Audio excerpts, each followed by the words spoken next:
Assalamualaikum warahmatullahi wabarakatuh. Sahabat tani semuanya, terima kasih sudah stay. Yang pertama saya ucapkan selamat datang, dan sebelum kita mulai, kita berdoa dulu. Semoga Tuhan memberikan kita rezeki yang lancar, memberikan kita keberlimpahan, memberikan kita selalu kesehatan. Amin. Oke, di sahabat tani, kali ini kita akan bahas tentang bagaimana pembuatan mikroba bionuklir. Sebelum saya sudah membuat video, tapi saya rasa itu kurang maksimal karena suaranya kurang bagus, suaranya mantul, kecil ya. Jadi agak kurang bagus memang karena di ruangan tengah saya itu seperti itu. Jadi suaranya kurang bagus. Hari ini kita akan bahas tuntas lagi. Oke, jadi sebelum kita mulai, saya perlu memberikan pencerahan sedikit buat sahabat tani semuanya biar bisa dipahami bahwa mikroba, kenapa kita bisa menyebutkan dengan mikroba bionuklir, karena mikroba ini bagaimana kita mentreatmentnya supaya bisa mengurai bahan-bahan sintetis kimia termasuk pestisida atau racun-racun kimia pestisida ini, baik itu herbisida, fungisida maupun insektisida, yang mana itu bisa diurai hingga mikroba ini tidak mendapat masalah ketika bersentuhan dengan racun-racun kimia ini ya, pestisida ini. Seperti kita ketahui bahwa tanah kita itu menjadi tidak subur, menjadi rusak. Sebenarnya ini karena pemberian pestisida yang masif terus menerus, sehingga mikroba-mikroba yang tadinya berfungsi sebagai penyubur tanah ini menjadi mati, habis, atau bahkan berkurang sama sekali ya. Jadi tanahnya sebenarnya itu tetap ya, tapi yang jadi masalah itu adalah mikroba tanahnya. Mikroba tanah mengalami degradasi seperti itu, sehingga ini menyebabkan tanah menjadi tidak subur. Sebenarnya Tuhan sudah menyediakan nutrisi buat tanah kita ini, mungkin sampai hari kiamat pun tidak akan habis-habis ya. Tapi bagaimana tanah itu menjadi tetap subur? Nah, ini menjadi polemik, menjadi masalah. Karena tanah itu subur harus ada mikrobanya, sementara kita selalu membunuh mikroba ini ya. Nah, mikroba untuk mengurai makanan-makanan dalam tanah sehingga menjadi bahan-bahan yang siap diserap oleh tanaman. Bagaimana mikroba ini bisa bekerja sebagai fungsi alaminya, sebagaimana sementara kita terus-menerus memusnahkannya, entah baik dengan sengaja maupun tanpa sepengetahuan kita, dengan pemberian pestisida terus-menerus seperti itu ya. Kita sebelum tanam kita semprot dulu dengan herbisida, ada hama kita semprot pakai pestisida berupa insektisida, kemudian fungisida. Nah, ini sangat-sangat merugikan sebenarnya. Pada akhirnya kan kita harus mengeluarkan biaya yang ekstra ya untuk pembelian pupuk ya, yang harus kita berikan banyak ya. Itu pun tidak semuanya terserap ya. Mungkin sampai 20 sampai maksimal 50, sisanya 50% seperti itu, sisanya terserap oleh tanah. Sebenarnya tanpa kita sadari tanah kita sudah mengandung pupuk yang sangat banyak, melimpah ruah di sana. Hanya saja kan pupuk ini disebabkan oleh mikroba tidak mampu lagi untuk mengurai dia dari tanah tersebut hingga menjadi bahan-bahan makanan yang diserap oleh tanaman. Ya, dia terikat di tanah itu ya, misalkan fosfat ya. Fosfat itu buat batang buah. Nah, ini bagaimana dia bisa tumbuh dengan subur tanaman kita kalau fosfatnya sendiri terikat dengan tanah tersendiri. Terikat dengan kalsium jadi kalsium fosfat, terikat dengan besi jadi besi fosfat, terikat dengan aluminium jadi aluminium fosfat. Jadi tidak bisa terserap oleh tanaman ya. Makanya penting sekali ada mikroba di sana yang mampu untuk mengurai bahan-bahan atau fosfat ini yang tadi sudah terikat menjadi bahan yang siap diserap oleh tanaman. Jadi kita harus membuat mikroba yang mampu mengurai pestisida racun sehingga menjadi bahan-bahan sederhana, sehingga tidak lagi berfungsi sebagai pestisida ya. Nah, saya kasih contoh seperti ini. Kita punya senjata, misalkan AK-47 ini bisa kita gunakan, kita tembakkan, bisa membunuh lawan seperti itu. Tapi kalau senjata ini kita pretelan, magazinnya sendiri, popornya sendiri, fairnya sendiri, larasnya sendiri, picunya sendiri, maka senjata ini kemudian tidak akan berfungsi. Nah, begitu pula dengan racun-racun kimia berupa pestisida pada tanah ya. Begitu pestisida ini diurai menjadi bagian-bagian sederhana ke tingkat ion, atom, kation, maka dia tidak akan lagi berfungsi bermanfaat sebagai pestisida. Begitu baik itu herbisida, fungisida maupun insektisida. Yang menjadi catatan penting adalah ketika mikroba itu sudah mampu mengurai pestisida racun-racun kimia seperti itu, maka otomatis dia pun mampu untuk mengurai pupuk-pupuk pupuk kimia yang kita berikan, yang terutama yang terikat di tanah tadi, menjadi bahan yang siap diserap oleh tanaman kita. Sebenarnya fungsi elemennya memang seperti itu, mengurai bahan-bahan organik ya, makanan yang berupa fosfat, kalium, dan nitrogen, terutama fosfat dari tanah kemudian diurai menjadi makanan untuk kemudian diserap oleh tanaman tadi, baik dari bahan organik maupun bahan-bahan non organik ya, itu mampu dilakukan penguraian oleh mikroba ini. Masalahnya dia mampu untuk mengurai seperti, tapi dia tidak tahan atau tidak mampu untuk menetralkan racun ya. Memang ada beberapa mikroba yang mampu mengurai racun. Salah satunya ada mikroba PSB. Saya sudah menjelaskannya, saya sudah bikin videonya, mungkin sahabatan bisa nonton. Nah, ini mikroba PSB sendiri pun mampu untuk mengurai pestisida kimia, tapi itu pun tidak akan maksimal, tergantung berapa banyak mikroba ini ada di tanah kita. Nah, ini kan kita tidak tahu, kecuali mungkin sahabat tani memberikan secara terus-menerus ya, menggunakan mikroba PSB ini. Mikroba yang lain pun sama ya, karena mikroba ini kan banyak sekali. Jadi mikroba ini kita bisa treatment supaya bagaimana dia menjadi mikroba bionuklir. Nah, ini memerlukan beberapa treatment yang harus kita lakukan. Jadi mikroba tanah ini memiliki peran yang sangat penting buat kesuburan tanah kita. Sebenarnya tanah kita itu ya tidak mengalami pengurangan, tetap tanah sampai kapanpun dia tetap tanah. Yang menjadi masalah ya, yang jadi masalahnya adalah mikrobanya tadi ya. Kan tanah ini tidak akan mungkin berubah ya, tidak mungkin tanah jadi air terbawa kemana-mana, tanah itu menjadi gas kemudian menguap hilang, kan tidak seperti itu. Cuma fungsinya saja yang akan mengalami perubahan dari kesuburannya. Seperti tanah hutan yang kita lihat, tanah hutan selalu subur ya, karena mikroorganisme masih lengkap, masih komplit, masih kompleks, masih berkembang dengan baik. Sementara di tanah kita tidak ya. Jadi perlu dipahami dulu seperti itu. Kita akan mulai ya, bahwa mikroba tanah ini membawa peran yang sangat penting dalam ekosistem pertanian kita, terutama dalam proses penguraian pupuk-pupuk kimia ini atau pupuk organik menjadi bagian yang sederhana yang siap diserap oleh oleh tanaman ya. Jadi mikroba ini mengubah nutrisi tadi menjadi ion-ion ya, kation, anion, atom yang tersedia langsung yang bisa diserap oleh tanaman. Jadi proses ini tidak hanya meningkatkan efisiensi pupuk, tapi juga menjaga keseimbangan ekosistem tanah. Jadi pembahasan kita kali ini secara rinci saya akan jelaskan pada teman-teman bagaimana dia mengurai pupuk, mikroba yang mengurai pupuk menjadi tingkat atom, kation, anion, serta bagaimana mikroba ini memaksimalkan penyerapan nutrisi dan mampu untuk mengurai racun-racun kimia seperti pestisida yang justru membunuh mikroba. Oke. Jadi mikroba ini termasuk bakteri, jamur ya, seperti itu yang mikroba ya. Nah, semua ini berperan untuk mengurai bahan-bahan organik dan pupuk menjadi bentuk-bentuk yang lebih sederhana, dan kemudian proses ini melibatkan ada reaksi biokimia ya, yang memecah senyawa-senyawa kompleks ini menjadi senyawa yang lebih sederhana seperti ion tadi, atom, kation, anion ya, seperti itu. Kemudian akan tentunya ini bisa diserap dengan mudah ya, sebagai makanan instan ya, diserap oleh tanaman. Prosesnya seperti apa? Prosesnya yang pertama kita sebut dengan degradasi enzimatik ya. Jadi mikroba itu menghasilkan enzim dan kemudian mengkatalis senyawa-senyawa organik tadi pada pupuk tadi, termasuk senyawa non organik pun akan dilakukan, dan ini mampu dilakukan oleh mikroba dengan proses enzimatik ini. Jadi prosesnya mikroba mengeluarkan enzim untuk melakukan itu. Misalkan enzim ada yang terkenal seperti enzim protease. Jadi enzim protease ini memecah protein menjadi asam amino. Nah, enzim protease ini berperan sekali ya untuk memecah protein menjadi asam amino.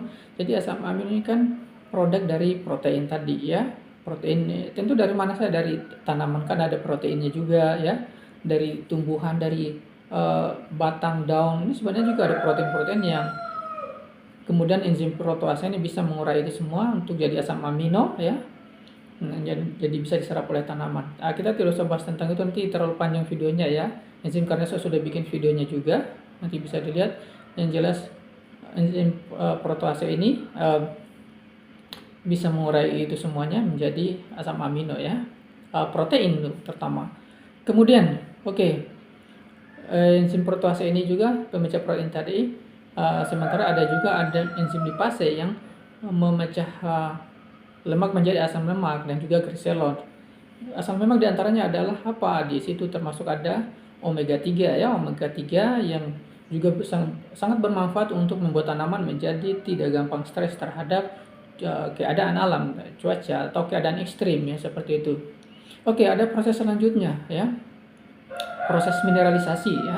Jadi proses mineralisasi ini adalah proses setelah misalnya organik terdegradasi, kemudian akan merubah molekul-molekul organik itu yang lebih kecil ini menjadi mineral organik ya. Kemudian dari mineral organik ini bisa terjadi seperti itu melalui proses yang kita sebut dengan proses tadi di awal saya sebutkan, mineralisasi tadi ya. Memang prosesnya seperti itu. Kemudian contohnya seperti ini. Misalnya nitrogen itu kan dari nitrogen ya, nitrogen terutama dalam pupuk urea, dari atmosfer pun sama, dari tanah, dari udara, kemudian akan dirubah menjadi amonium atau amonia, sama saja. Kalau amonium itu rumus kimianya NH4, kemudian amonia itu rumus kimianya di NH3 ya, seperti itu. Nah ini mineralisasi ini biasanya dilakukan oleh bakteri ya, ada bakteri Bacillus dan juga Pseudomonas ya. Nah itu kemudian bisa dirubah. Kemudian ada lagi mikroba berupa nitrosomonas ya, yang merubah dari amonium menjadi nitrat, menjadi nitrit ya. Kemudian dari nitrobakter menjadi nitrat ya, nitrat atau itu produk yang terakhir ya, misalnya karena dari amonia dari nitrit, kemudian dari nitrit kemudian akan menjadi nitrat ya. Dua mikroba penting ini ya, nitrosomonas dan juga nitrobakter ini akan melakukan proses nitrifikasi seperti ini ya. Kemudian kalau sudah dalam bentuk nitrit, itu sudah bisa diserap sempurna oleh tanaman. Sebenarnya amonia sendiri ya itu bisa diserap oleh tanaman, tapi ini tidak bisa diserap semuanya ya. Kemudian tidak maksimal seperti itu, karena bisa maksimal kecuali sudah dalam bentuk nitrit ya, atau nitrat itu kan sudah menjadi bahan bentuk-bentuk yang lebih sederhana. Jadi intinya kembali lagi bahwa itu bisa dilakukan oleh mikroba ya. Nah, ini mikroba yang kita bisa bilang mikroba nitrifikasi seperti itu, karena melakukan nitrifikasi di nitrogen hingga menjadi nitrat dan nitrit tadi. Jadi mikroba akan merubahnya menjadi unsur-unsur yang kemudian yang sangat sederhana yang bisa diserap oleh tubuh tanaman itu sendiri. Karena nitrat dan nitrit ini kan sudah sangat sederhana ya, menjadi itu sudah bagian terakhir sederhana dari nitrogen itu ya. Kemudian setelah ada mineralisasi seperti ini, ada nitrifikasi. Sudah saya jelaskan ya. Jadi mineralisasi kemudian nitrifikasi. Nitrifikasi ini kalau mineralisasi tadi dari nitrogen ke amonium, kemudian ada nitrifikasi yaitu dari amonium atau amonia ini menjadi akan diproses oleh mikroba tadi, nitrosomonas dan nitrobakter, kemudian menjadi nitrit, kemudian dari nitrit menjadi nitrat ya. Dari nitrat menjadi nitrat yang terakhir dia dengan rumusnya NO3 ya. Kalau nitrit itu dengan rumus namanya masih NO2. Nah, ini sudah jadi bentuk yang sangat sederhana dari nitrogen ya. Jadi kemudian nanti dari nitrogen ini nanti akan menjadi produk-produk diantaranya adalah asam amino juga ya, menghasilkan asam amino ya berupa glutamat ya, yang tentunya penting sekali buat tanaman kita. Jadi intinya sahabat tani, semoga bisa menangkap ini. Saya harapkan untuk bisa ditulis ya, sebelum kita nanti masuk kepada bagaimana cara kemudian menciptakan mikroba yang bionuklir. Nah ini mikroba yang mampu untuk mengurai pupuk dan juga menetralkan racun-racun tanaman berupa pestisida yang kita berikan ya. Oke, kemudian untuk fosfat ini, pengurai fosfat seperti untuk mengurai fosfat ini termasuk diantaranya ada penicillium, ada aspergillus dari bangsa jamur ya. Ini juga dapat mengurai fosfat ya. Tapi seperti kita ketahui bahwa Aspergillus nigra ini bisa meningkatkan protein ya. Kemudian misalkan begini, kita itu singkong ya, misalnya singkong kan proteinnya sedikit atau rendah. Ini kita targemen dengan Aspergillus niger ini bisa meningkatkan protein, yang mana kalau proteinnya meningkat kita bisa memberikan kepada ternak kita, ayam kita ya, kambing atau seperti itu, yang jelas proteinnya akan meningkat menjadi tinggi. Kemudian ada penicillium ini, jamur penicillium ini juga menghasilkan antibiotik yang membunuh bakteri-bakteri dengan hasilnya berupa penicillin. Nah, sahabat supaya bisa memahami ini, kemudian ada mikroba berupa Desulfovibrio ini. Desulfovibrio ini kemudian ini juga bisa merubah sulfat menjadi SO4 ya. Nah, ini menjadi sulfida yang bisa kemudian dimanfaatkan oleh tanaman ya, seperti itu. Oke, jadi ada mikroba memang ya, intinya di tanah itu menjadi sangat subur itu adalah mikroba ya. Jadi mulai mikroba itu pengurai fosfat, pengurai kalium sampai ke tingkat-tingkat ion ya, seperti itu. Kemudian dalam bentuk-bentuk yang sangat sederhana yang bisa langsung diserap tanaman. Kemudian nitrifikasi seperti nitrobakter ya dan nitrosomonas. Nah, ini kemudian tentu itu yang kita harapkan ya. Ada mikroba dengan kekayaan mikroba seperti itu sehingga kita memberikan pupuk walaupun sedikit ini bisa maksimal ya. Nah, apalagi bisa kemudian memanfaatkan pupuk yang sudah menumpuk di tanah kita, ini bisa dimanfaatkan diproses ya. Seperti fosfat ini bisa terlepas kemudian bisa diserap oleh tanaman. Karena menjadi masalah kan tanah kita ini tidak subur karena diracun terus-menerus ya tanahnya. Ini menjadi sumber masalah. Bagaimana masalahnya bisa kita atasi? Ya, kita akan rekayasa mikroba, rekayasa genetiknya menjadi mikroba yang benar-benar dapat menetralkan atau menghancurkan racun-racun ini. Ya, racun-racun kimia. Oke, mikroba ini bekerja dengan mengurai pupuk melalui beberapa mekanisme ya. Ada mekanisme yang kita sebut dengan mekanisme kimia dan juga mekanisme biokimia yang melibatkan proses senyawa kompleks ya. Senyawa kompleks ini menjadi senyawa-senyawa lebih sederhana yang menjadi ion kation dari unsur-unsur tersebut. Kemudian seperti ini sudah mampu diserap seluruhnya oleh tanaman. Jadi kalau tanaman kita bisa menyerap pupuk 20%, bahkan maksimal hanya 50%, maka dengan pemberian mikroba ini maka bisa diserap sampai 80%, bahkan sampai 100% ya. Bahkan bukan hanya pupuk yang kita berikan, bahkan pupuk yang sudah menumpuk puluhan tahun di tanah kita dan terikat di tanah kita, ini bisa kemudian diserap kembali karena akan terlepas dari tanah kita tadi. Nah, ini kan menjadi sesuatu yang lebih ya. Jadi pupuk yang tadi kita berikan itu tidak mubazir ya. Sekarang kita berikan pupuk karena kita tidak subur, kita berikan 200 kilo per hektar misalkan.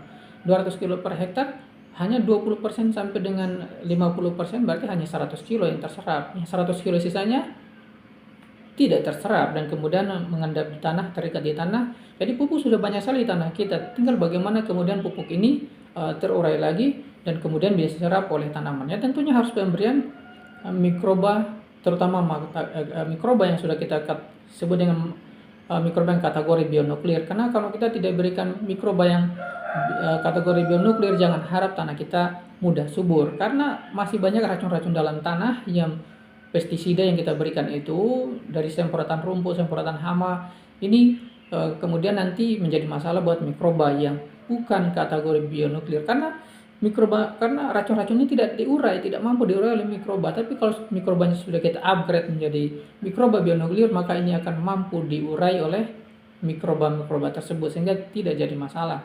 Jadi residu-residu ini harus kita netralkan dulu ya. Sehingga kalau sudah kita netralkan terlebih dahulu, kemudian kita memberikan pupuk, ini bisa maksimal karena mikroba di sana sudah mampu hidup dengan baik. Jadi uh, penting sekali untuk kita melakukan atau merekayasa genetik pada mikroba sehingga mikroba yang nanti kita berikan sudah menjadi mikroba dengan kategori bionuklir, dan kemudian mikroba ini uh, akan bekerja dengan maksimal di sana tanpa gangguan sedikit pun oleh racun-racun kimia tanah. Hanya masalahnya begini, ini karena mikroba ini sudah mampu untuk mengurai bahan-bahan pestisida, racun-racun pestisida, ada dampak lainnya. Tanah kita mungkin menjadi subur ya, tapi dampak lainnya adalah tanah kita atau lahan kita ketika kita semprot dengan pestisida maka tidak akan mempan lagi ya. Artinya begini, kalau kita semprot rumput kita untuk membunuh rumput, maka rumput tidak akan mati. Itu biasanya seperti itu, ya. Karena apa? Pestisida yang kita semprotkan itu akan diurai, dipecah oleh mikroba-mikroba bionuklir tadi, sehingga dia tidak punya fungsi manfaat lagi sebagai pestisida atau herbisida atau racun rumput. Begitu pula dengan fungisida yang akan kita semprotkan. Fungisida pun tidak akan berfungsi di sana. Bahkan pestisida, nah cuman pestisida ini mungkin pestisida berupa berupa insektisida. Nah, insektisida kalau kita semprot hama, ini mungkin masih bisa hamanya bisa efek pada hama yang kita semprot tadi ya. Karena kan hama ini bukan berasal dari lahan situ saja, bisa jadi hama ini berasal dari lahan lain, misalkan belalang ataupun orang ya seperti itu, dia datang dari lahan yang lain sehingga tidak ada mikroba bionuklir menempel pada badannya. Begitu kita semprot dia masih bisa mati. Tapi kalau lahan itu rumput yang ada di lahan kita, ini kemungkinan besar kita semprot maka rumput itu tidak akan mati karena pestisidanya terpecah oleh mikroba-mikroba yang sudah masuk kategori bionuklir ya. Bahkan kalau mikroba-mikroba sudah mencapai kategori bionuklir ini ya, bahkan bahkan logam berat pun, besi dalam logam berat pun ini bisa mampu diurai menjadi bahan-bahan sederhana yang kemudian zat besi yang tadi logam berat itu bisa diserap oleh tanaman ya menjadi bahan sederhana seperti itu. Jadi kita sebut dengan ada solidization ya. Jadi proses ini seperti itu. Jadi ini jadi namanya saja solusi atau solidization ya. Jadi menjadi solusi.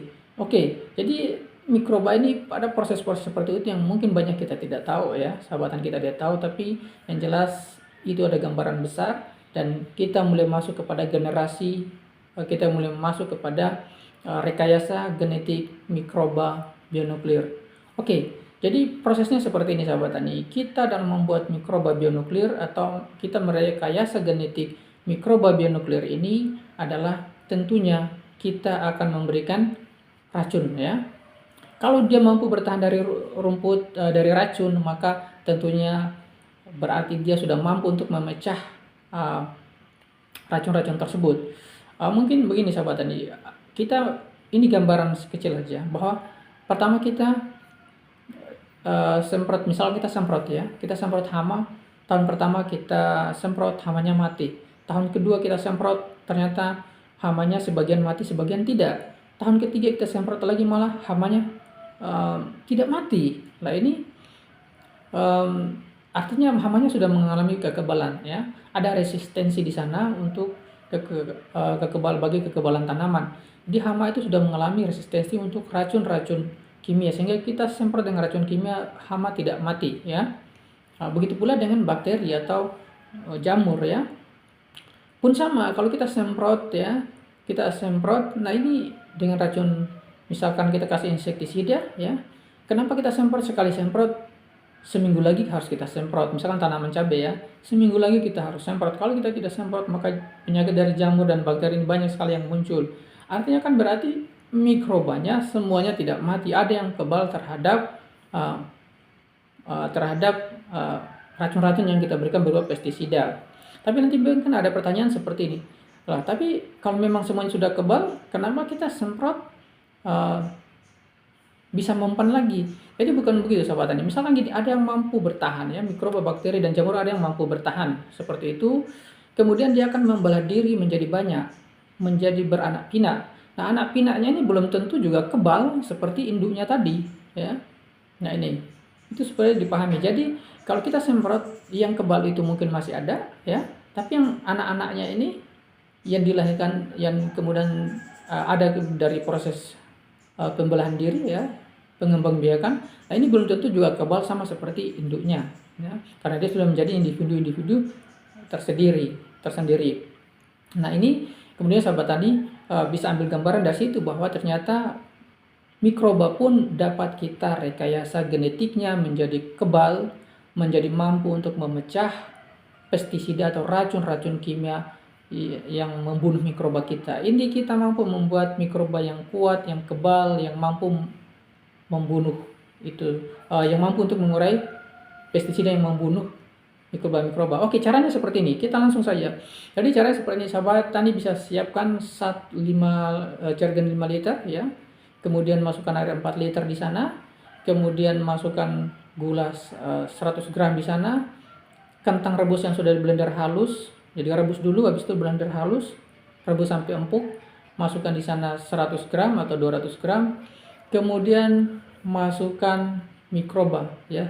Mikrobanya sahabat tani bisa gunakan mulai menggunakan Pseudomonas ya, kemudian Bacillus yang menggunakan mikroba dari mana saja, monggo ya.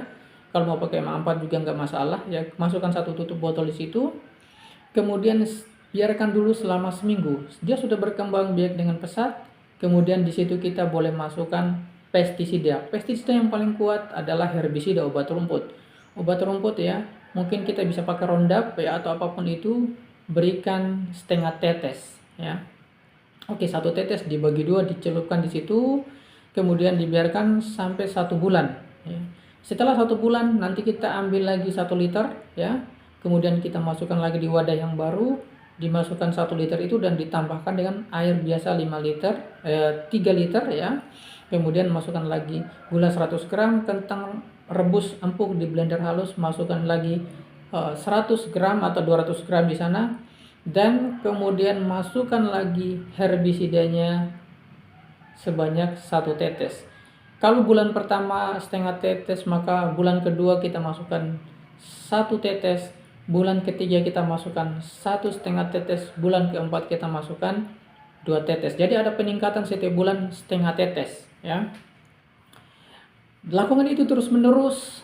Berarti ini memang memerlukan proses yang lama, tapi tidak masalah ya kalau kita mau berhasil ya kita bisa lakukan ini. Pastikan sampai dengan jerigen 1,5 liter itu bisa kita gunakan herbisida sampai dengan 50 mili.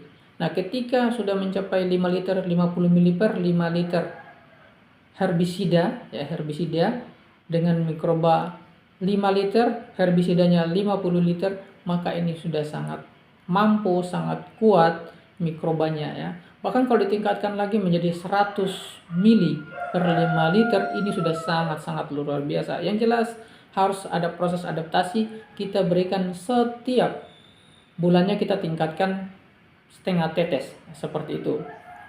Nah, ini jadi caranya sebenarnya sederhana, cuma seperti itu saja. Nah, ini setelah mikroba ini mengalami pengadaptasian, mampu memecah racun berupa herbisida ini, maka selanjutnya dia mampu untuk menghancurkan kimia-kimia yang lainnya. Jadi sahabat tani bisa mulai mempraktekannya. Semoga ini bermanfaat untuk sahabat tani semuanya ya.